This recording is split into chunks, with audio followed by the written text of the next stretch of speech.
I will call a special meeting of the Board of Aldermen to order at 7 o'clock. The prayer will be offered by City Clerk Patricia Piezzo, and Alderwoman Kelly will lead us in the pledge to the flag. Almighty God, we have the high honor and serious duty to manage the affairs of our beloved city.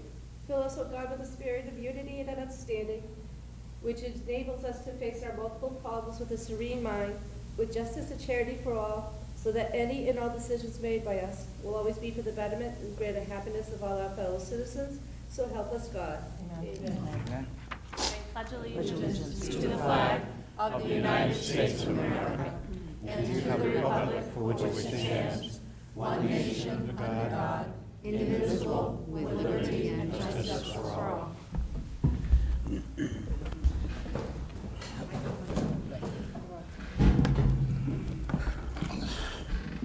Would the clerk please call a roll?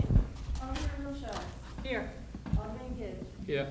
Alderman Gaffney. Present. Alderman Dow. Present. Alderman Cleve. Here.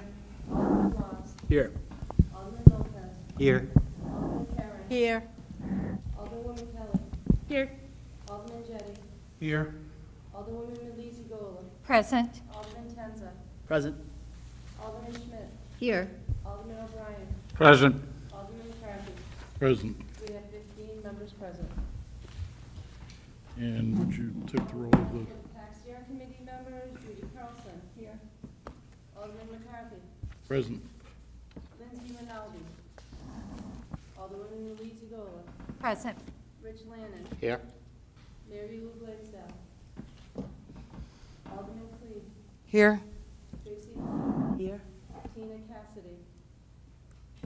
Mayor Donches. Here. Alderman Laws. Here. We have 8 members present from the PAC committee.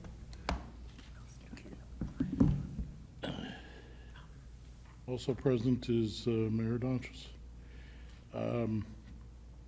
Communications? Communication from Brian S. McCarthy, President, Board of Aldermen, relative to a special Board of Aldermen meeting. If there are no objections, the communication will be accepted and placed on file. Tonight's agenda item is a presentation from Full Circle Consulting. So, Tim, you want to start us off? Yes, Mr. President, through you to the Board of Aldermen and the Performing Arts Center Steering Committee. For the record, my name is Tim Cummings. I'm the Director of Economic Development for the city. I wanted to just start the conversation this evening to help create a preface or an orientation to help guide and facilitate the communication that we'll have this evening. So the goal originally, as we were starting this presentation, is to try to create an informal dialogue.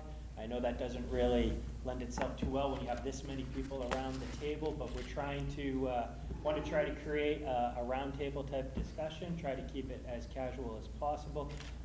Betsy McNamara of Full Circle Consulting will hit on 2 prongs this evening. One will be a general overview of capital campaigns and how they work in terms of best practices, and then also speak more about the feasibility study that we recently executed here this summer. Again, thank you for having us this evening, and with that being said, I'll turn it over to Betsy. Thank you. Thank you for having me. So actually I'm going to do that in the reverse order, Tim. I'm going to start with the results of the feasibility study and tell you a little bit about how that went, and then I'm going to talk a little bit about capital campaigns and how they typically run, and then we thought we'd just open it up for questions. Okay? So can you all see?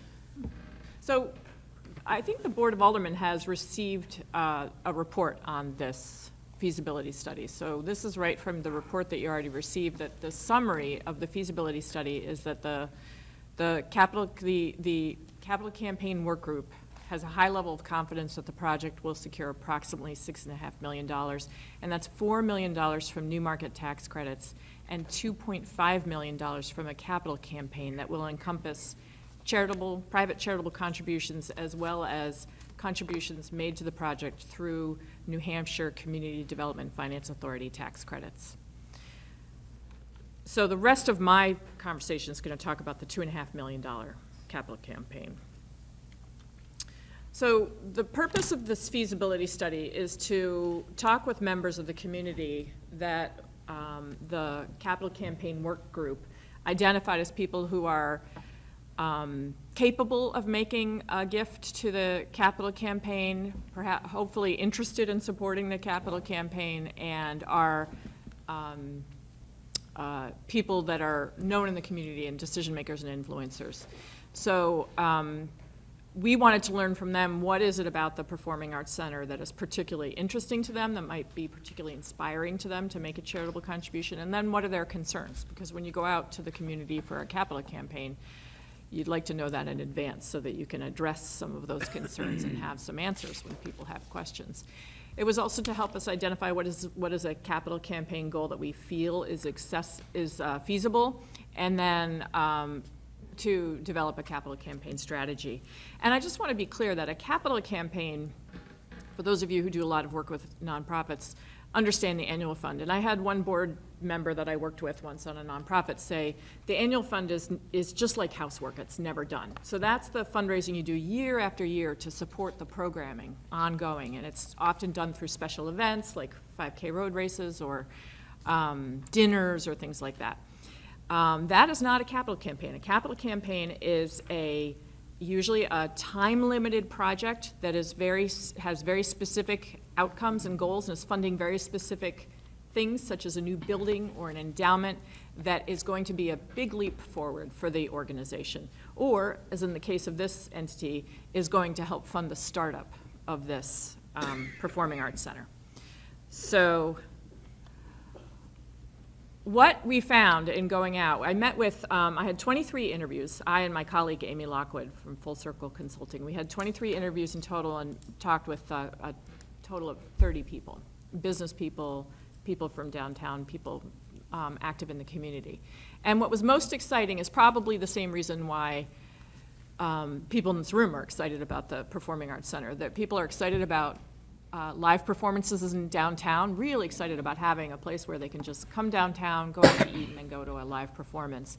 They're hoping that a Performing Arts Center will help bring a lot of energy and revitalization to downtown Nashua, and that the combination of a Performing Arts Center and a revitalized downtown will be good for the city as a whole and will be particularly attractive to businesses that are working very hard to attract and retain a high-quality workforce. So some of their concerns that we discovered is, this one is not a surprise to me, long-term sustainability. They just want to make sure that if it's built, it will be here in 20 years, right? Which is a very typical concern of any capital campaign project. If you build it, how are you going to pay for it in 20 years? Another one is by organizational structure. I mean, there was a lot of concern out in the community that this was going to be completely city-run, that the city is going to hire employees to run the facility, and there was a notable level of distrust of the city's capacity to do that. So when I talked about your plan to have it create as a 501c3 and have that organization be the entity that is going to manage this Performing Arts Center, people were relieved and felt more enthusiastic about it.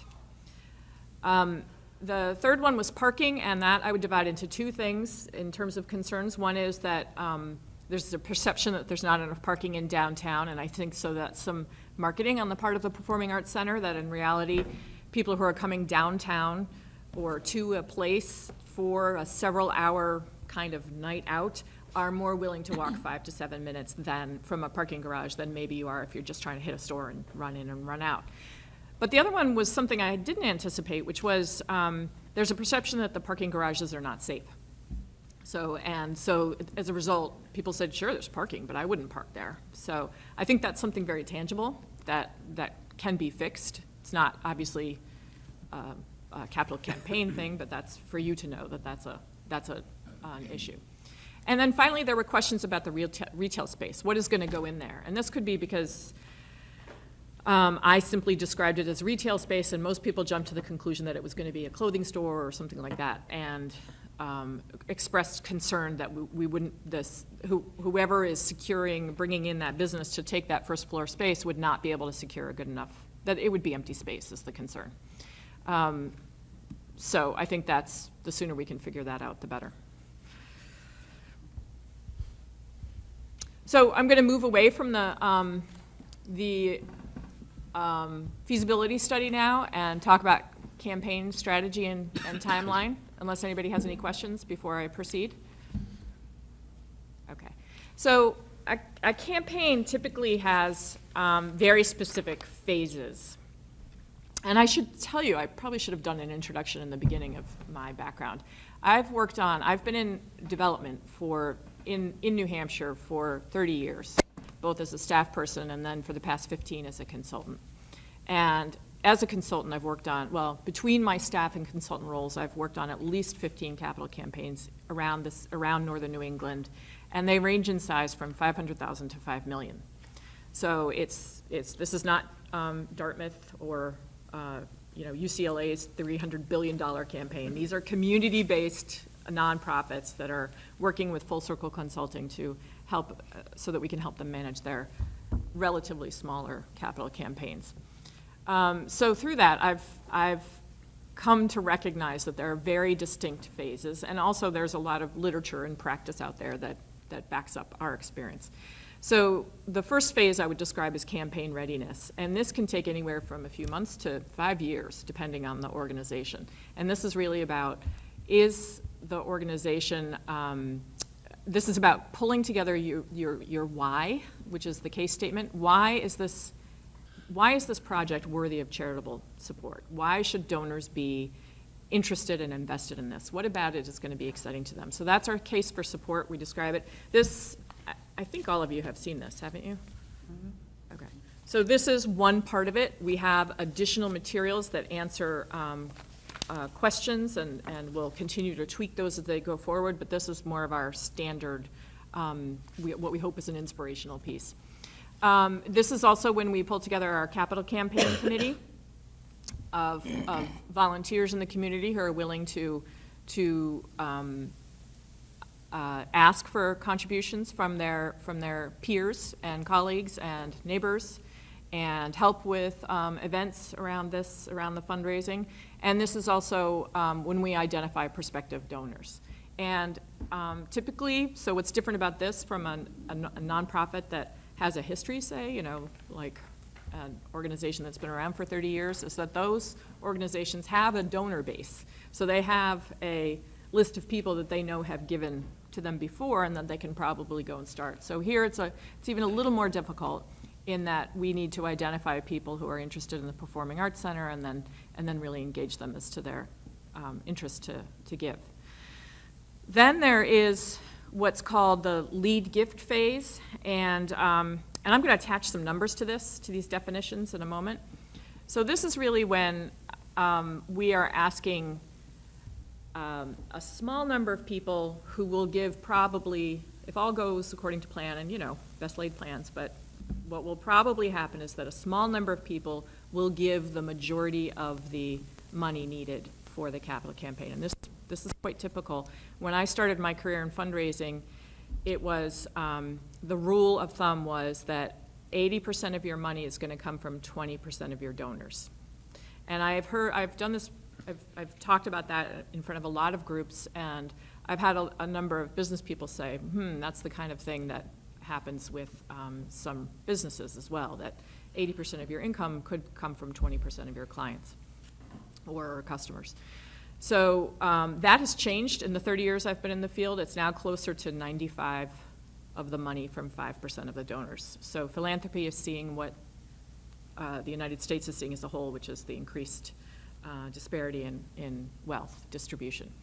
So we really need some of these lead gifts are going to be very, very important. And these gifts can come from businesses, they can come from individuals. These lead gifts are probably not likely to come from a private foundation, at least one in New Hampshire. So then we hope that we would achieve 70% of the campaign goal in this first phase. Then we would move on to what's called the major donor phase, which is the next tier of gifts coming in. And this is where we're reaching out. It's a little more, those first gifts are more one-on-one meetings and really long conversations, to encourage people to give. And then after that, the outreach can be done through house parties, events, phone conversations with folks. And then is the public phase. Well, sorry, in the major gift phase, we get to 90% of the campaign goal. And then is the public phase, and this is when you think of, oftentimes, this is the only phase that a person not involved with the campaign sees. So this is when there are big events around a capital campaign. There might be a mailing, there might be dinners around the community, and this is where many, many people bring in the final 10% of the campaign goal. And so what you have at the end is hopefully a pretty robust base of donors to support the organization going forward, and you've achieved your campaign goal. I always add in the appreciation phase. You want to thank the donors and the volunteers, and so this is when you would have a celebration, the grand opening, an open house, an inaugural show, appreciation letters. So to attach some numbers to this, oh, can you see this? Okay. This is what's called a gift chart, which is, it's like a roadmap of how we think we can get to $2.5 million in private charitable contributions. And there's a very standard way of doing this. You can even find you can go a calculator, there's a calculator on the internet, I can't remember the name of it now, but you can enter in your campaign goal and it will spit one of these out. It's really a pretty rote analysis of how much you need at each level to get to your campaign goal. And one of the rules of thumb is that your lead gift should be at least 20% of your total goal. So that's your one gift should be at least 20% of your overall goal. So if you work that out, our lead gift should be about $500,000. And then so you work it down, and we have, I can't read that, so I can't read that either. Oh, thank you. So we are talking about 14 lead gifts for a total of $1.75 million, so 70% of the campaign goal. So as you can see, these numbers really back up what I was talking about in terms of the importance of that lead gift phase. Then the major gift phase, you have 41 donors. This is, again, projected. So, but this tends to be how it goes. 41 major donors for just shy of $500,000, and that would bring in get you to 90% of the campaign goal. And then in the public phase, we could have hundreds of gifts totaling $255,000 for the final 10% of the goal. And again, those gifts are very, very important in that they will support the organization in the long run. That's the beginning of the annual fund for the organization. Any questions here, or kind of whipping through this? All right. Yes. Okay, so with the lead gift, would that be for things like naming rights, or would that be completely separate? Yeah, definitely. Definitely naming rights. So the campaign committee work group has developed a draft of naming rights. We, based on architectural schematics that we have at the moment, but of course those are not yet set in stone, so it's a little hard to offer naming rights for rooms. But yes, definitely. That is definitely what we want to do. Donors, some donors give because a large motivation behind the gift is that naming opportunity, and some donors don't care at all. We want to be able to meet every donor's interest in that.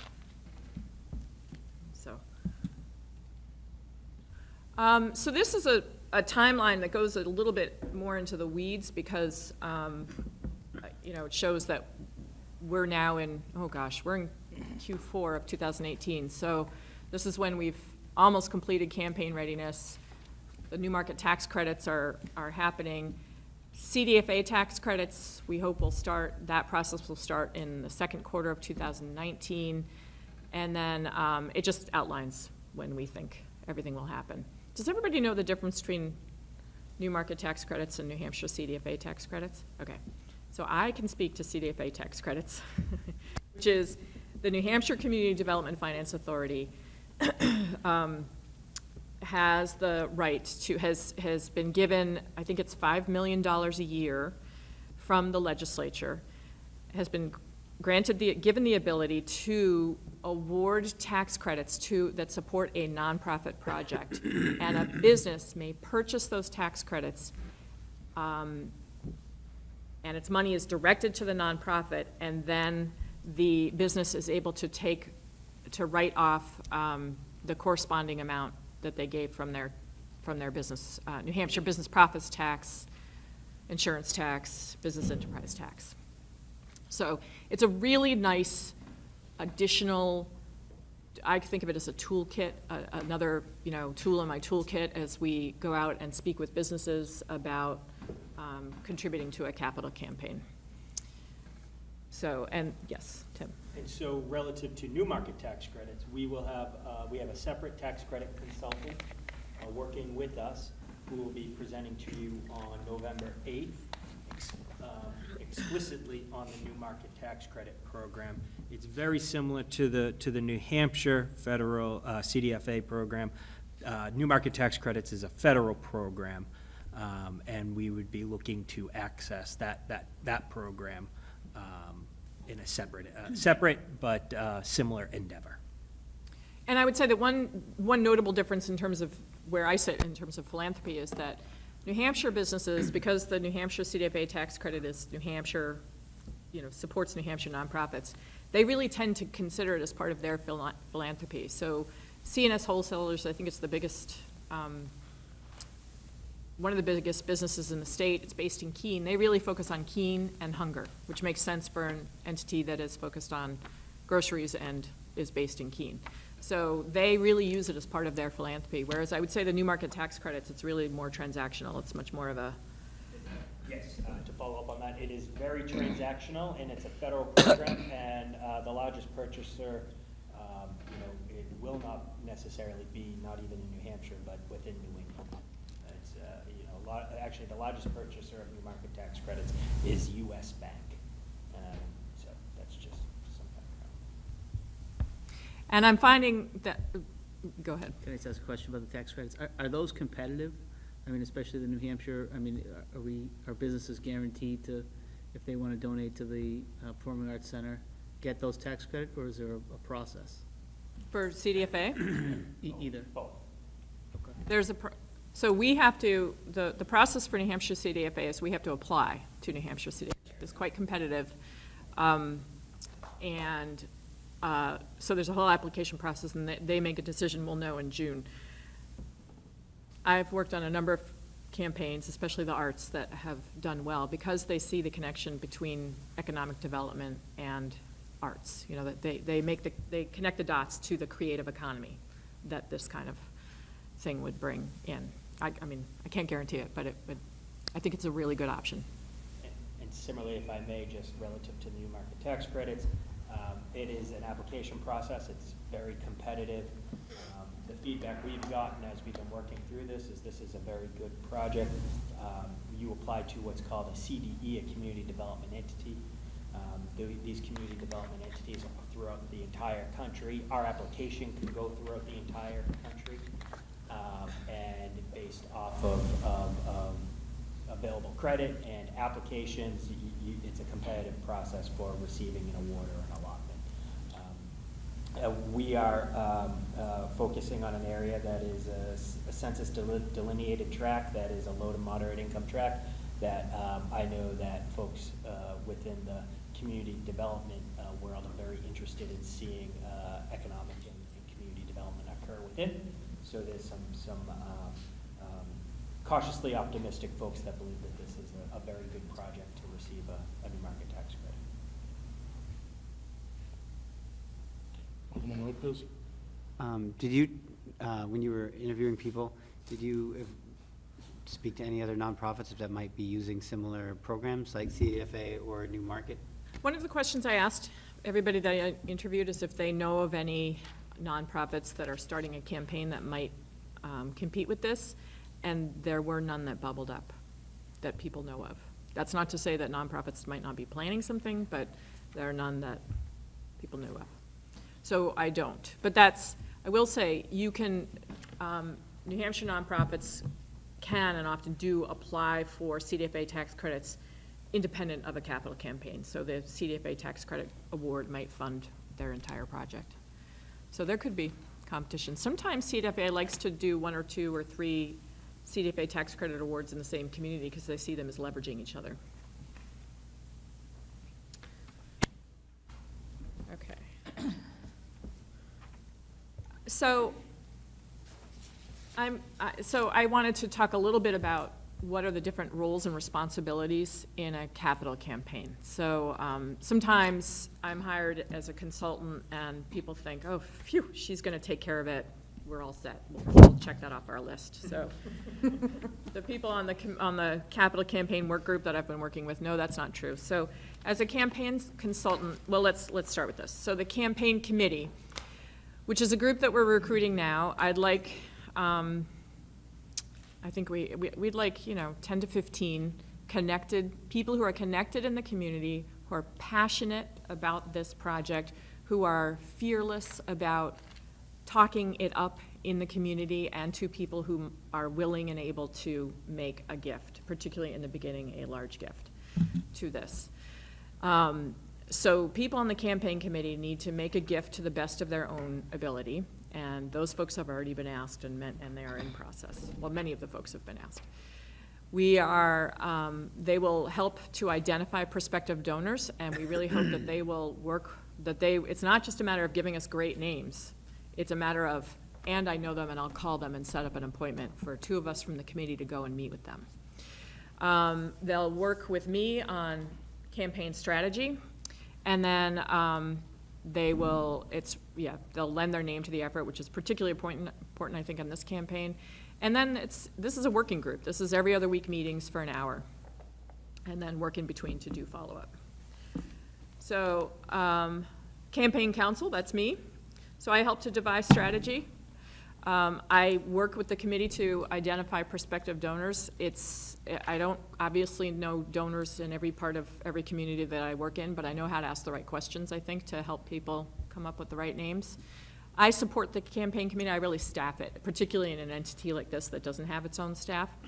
I help to track donors, but it's not really the role I typically do. Typically there's a staff person, and we're working on getting volunteers to help do that.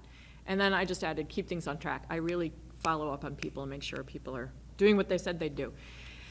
And then who does what in a campaign? So if any of you serve on a nonprofit board in addition to your city volunteer work, you know that board members are asked to make a gift to a nonprofit to the best of their ability. And boards are typically asked to add names to the list of prospective donors that we're talking about. And then I added consider hosting a house party, because that's a very effective way of raising awareness about the project and also asking for the project. And in this case, I would consider, I hope you don't think I'm presumptuous, but I would consider the steering committee to be the board of this entity. And so as such, I thought I would bring this up because I feel like this is your responsibility in the campaign, in addition to your many other responsibilities. So, and then just to keep in mind that this is what we're all shooting for, or something that looks like this. And we hope that we'll be, demonstrating progress soon, but it will certainly take many, many volunteers in the community. So any other questions?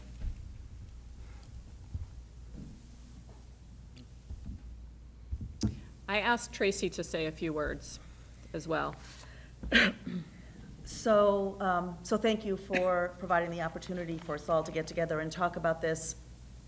As many of you have heard from me over the last year or so, not only personally am I incredibly supportive of a performing arts center, but it's something that the Chamber of Commerce here has also gotten behind actively because of the positive economic impact that we believe will happen to the city as a result. And that economic impact happens in waves, ultimately resulting in people coming to performances and spending money and getting babysitters and using Uber and going out to dinner and all those things that will happen. But the economic impact actually starts earlier, and it's already started here with the steering committee, those board members that Betsy mentioned. I want to build a bit on the analogy that Betsy started her presentation with of annual campaigns being like housekeeping. it's never over. No matter how many times you sweep the floor, you gotta sweep it again. No matter how many times you empty the dishwasher, you gotta do it again. And that's really what annual fundraising is about. And that capital campaigns are that big leap forward. Those really thoughtful, major impact things. And there's a similar analogy to campaign giving. So annual campaign gifts are often what I would refer to as checkbook gifts. You get asked by your local nonprofit that you support and believe in once a year, and you kind of look at your checkbook and you go, how much can I give this year? Is it 200? Is it 1,000? Are you one of those donors who make development directors do cartwheels and you're giving 10,000? Been there, it's an awesome feeling, but they tend to be, what do you have at that moment in time that you're willing to give back to that organization? Capital campaign gifts, by contrast, are asset gifts often. They are thoughtfully considered strategic investments that a donor makes in the future of an organization, not just in the today of an organization. As such, they are almost always multi-year gifts.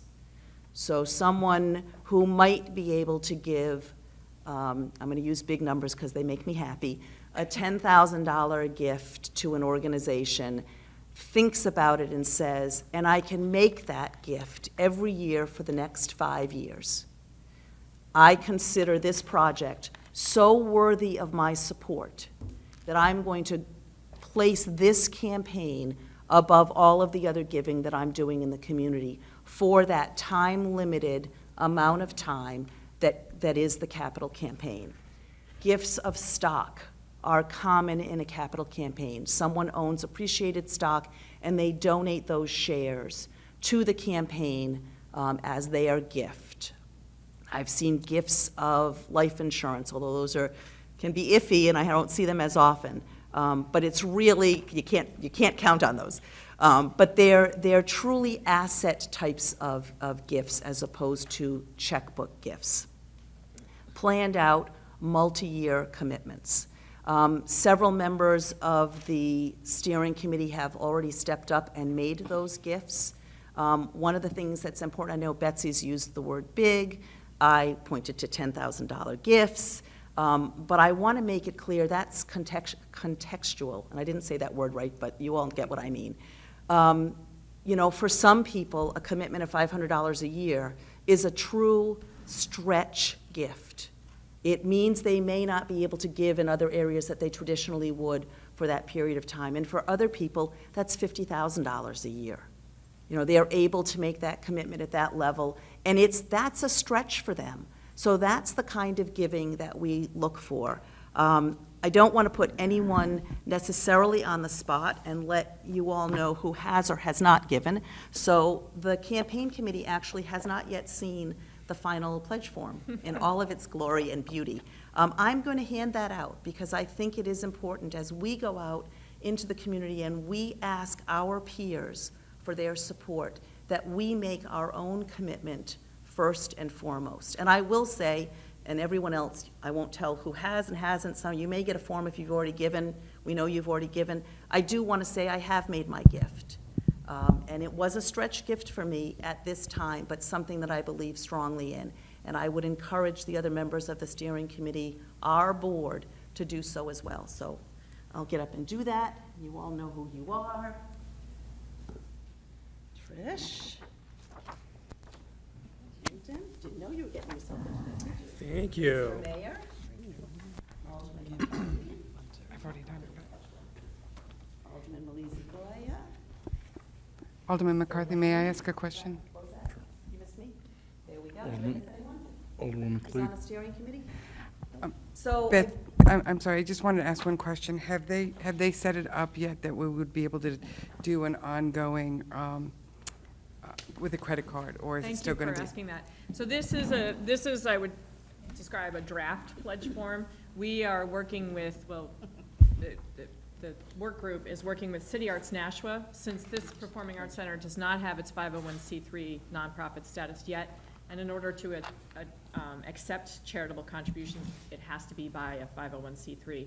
City Arts Nashua is in the process of negotiating with the Performing Arts Center to become the fiscal agent, which essentially means that they will accept gifts on behalf of the Performing Arts Center until such time as it gets its own 501c3, which cannot be soon enough as far as I'm concerned. So we're figuring out the logistics of setting up credit card, the ability to take recurring credit card gifts or credit card gifts of any size, as well as gifts of appreciated stock. At the moment, the options are pledge and check. But that will expand. So just in conclusion, you know, you've seen in the presentation that Betsy made what the levels of giving are that we need to achieve our dream of a performing arts center and make it actually become reality. And I would just ask all of you, as you think about what level of giving you might be able to make, who else you know in the community that we should be talking to, because we know a lot of people, but we certainly don't know everyone, that you can reach out to anyone on the steering committee, to Betsy, and let us know your thoughts. We're always happy to answer any questions, happy to sit down with anyone one-on-one and talk through it in more detail about what you're thinking about, what type of a gift you might make. Please don't consider this an actual formal solicitation. Those are really done one-on-one with people at this phase. But we wanted you to be aware of what we're looking for, and that we believe strongly enough in what we're doing that we're putting our own skin in the game personally to make this happen. Alderman Jennings. So when you say you've made your pledge, I thought that the city had to establish some kind of an account that I can't remember the details of it. We talked about it before, but I thought before we could start accepting money, we had to establish some kind of a trust account. The agreement with City Arts Nashua that was just talked about. I'm sorry? I said that's the agreement with City Arts Nashua that was just talked about. There is negotiation going on and an agreement to allow City Arts Nashua to be a fiscal agent for the Performing Arts Center will be forthcoming, and at that point we will accept donations.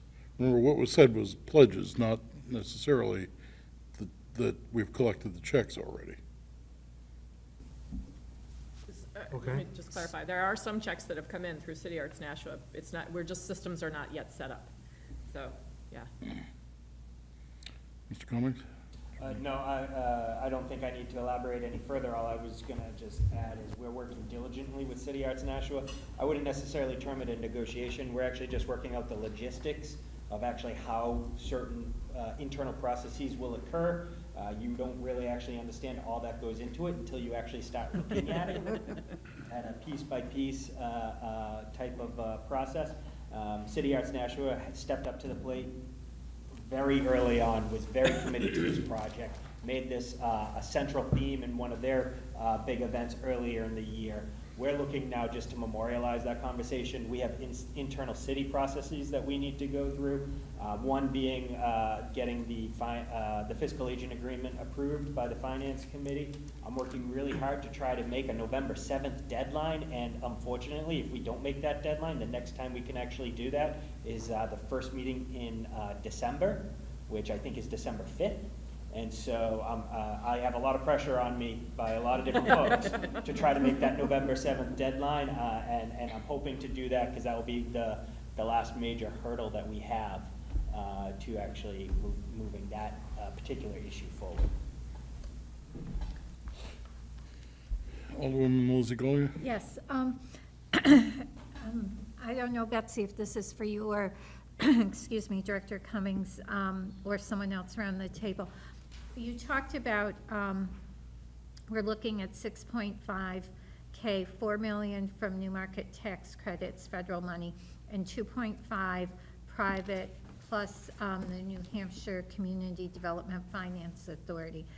and I know we talked about this, Director Cummings, when you gave your presentation, and I know people asked me, because they seem to think I would know, and I said, I have no clue. So I'm asking the question here in case it hasn't been put to you directly, privately. When this went to the community, we said we were going to raise $4 million. So we know 2.5 is private donations. Where's the rest coming from? Is that coming from the New Hampshire Community Development Finance Authority? That question's been out there because people are hearing us talk about this and people are seeing these numbers and going, okay, and I know that that's not a mandate, but I think people just want to know, like, what are we doing with the money and how are we looking at all of that money coming in? So I'll just answer it very simply as tax credits is private sector money. Right. And so how we get there, I think is you know, a matter of, we have the best laid plans, and as we execute them, we'll see how we do, but we know right now we're looking at a new market tax credit of approximately $4 million. We know private charitable contributions at about $2.5 million. We know in that $2.5 million, there'll be some percentage for CDFA tax credit. We also know that we'll be looking at for foundations and other types of sponsorships. To get to that 6.5, to be clear, all private sector funding. But the differing sources to get to that 6.5, we'll understand that better as these plans get more solidified. But that's the best outline I can give you right now. Okay, and that's fine, if I may. But I think one of the questions that was asked of me is the 2.5 private plus the New Hampshire CDFA? And what I'm hearing you say now is it's all combined, and it's 2.5 including Yes. the New Hampshire, so thank you. That's correct. Thank you. Yes, that's absolutely correct. That 2.5 of the charitable, private charitable giving, if you will, that contributions, there's a number, and I don't want to say what that number is off the top of my head, but somewhere between $500,000 and $1 million could come from the CDFA. And then depending on how the giving comes from the charitable side of things, that could be anywhere from $1 million to $2 million. In theory, we could actually see something more than 2.5. We could see something a little less than 2.5. But, you know, we're in that range. And we won't really know until we actually start pounding the pavement and making solicitations and really seeing how the lead donor phase actually shapes up. Alderman Jettie. So I don't want to, I'm really not trying to be I'm not trying to raise objections to this, but I really thought that we had to establish an account by state law into which this money would be deposited. And I'm concerned if you know, I hope that we raise all the money and everything goes forward, but people are asking, probably not just me, I'm sure other people have asked others of you, if we don't get to the $4 million that the legislation requires, what provisions are there to return this money? Is that the plan? We're going to return the money to people if we don't get there? And how do we do that? And what about this, you know, the state law that requires that we establish this? Can you tell me what state law that is? No, I can't. But we talked about it before. The only statutory requirement I'm aware of is that it has to go to a 501c3 by federal tax law. No, I'm thinking of a state law that, you know, that we have to deposit this money into so that, and we have to be accountable for it. I don't know. I'm sorry that I didn't expect that this would be part of the discussion. And I'm sorry that I can't tell you what law it is, but we talked about it a month or two ago when we first started talking about raising this money. The only law we've talked about is that if the city itself accepts the money, then there has to be a trust fund or a special revenue account associated with it. That's what I'm talking We're about. not doing that. We're putting it in the hands of a nonprofit. It'll never be the city's money. It'll be in the nonprofit. Okay. Any additional questions or comments? Alderwoman Harriet Catherine. I know that you're still into negotiations, but do you have any idea what percentage the fiscal agent's going to get? You haven't gotten that far into negotiations. I can only, what's been represented to me thus far is that there's no interest on City Arts in Nashua of charging a percentage. Excellent. That's true. Excellent.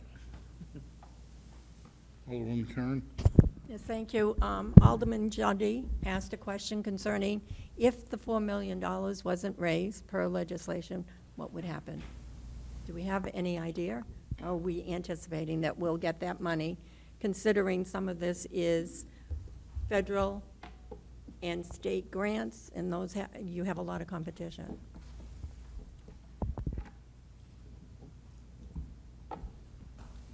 Anybody want to take that one on? Director Cummings. Well, from my perspective, I don't have an option. We need to raise the $4 million. So, you know, that's the only way I've been looking at this, and we're gonna figure out a way to get it done. And if any of you have been working with me over the last few months, you know that this is pretty much all I've been focusing on exclusively. And I say that because we are trying to figure out the best way possible to ensure that we, you know, create a good, healthy arts and entertainment district here in the downtown. With that being said, I would ask maybe Betsy to explain what the best practice is in terms of capital campaign giving, and if for some reason that scenario would occur, how you typically handle that type of situation. Fortunately, I've never personally run into that. So, couple things. First, I think particularly any nonprofit raising several million, smaller community-based nonprofit raising several $1 million is a risk. And so and it's a leap of faith on the part of the donors. So we need to, I think that this is, it's being asked in a very much more direct way than I've experienced before in capital campaigns, but it's usually a concern that donors have, and it's usually asked in the form of, how is this going to keep going after you build the building? So sustainability. Okay, that's one point. Second point is that most of the time these gifts are made in pledges, so that mitigates people's risk if they perceive that they have a risk. And the third thing is that in terms of, I mean, I would not call it best practice to have a campaign fail and have to give back money. And as I said, I've never run into it, but I think that, yes, there is a dissolution of the fund, and there are usually have been funds that have been spent in the course of creating the nonprofit. Since a lot of this is for endowment, that would not be the case, so you would give it back. And the State Attorney General Charitable Trust Unit would have an opinion about that too. So they would want, if money was given in good faith for a nonprofit and then the nonprofit dissolved, there are all kinds of regulations around that. So I'm really not expecting to be there, but I appreciate the pressure behind that question. Alderwoman Kelly. Thank you. Excuse me.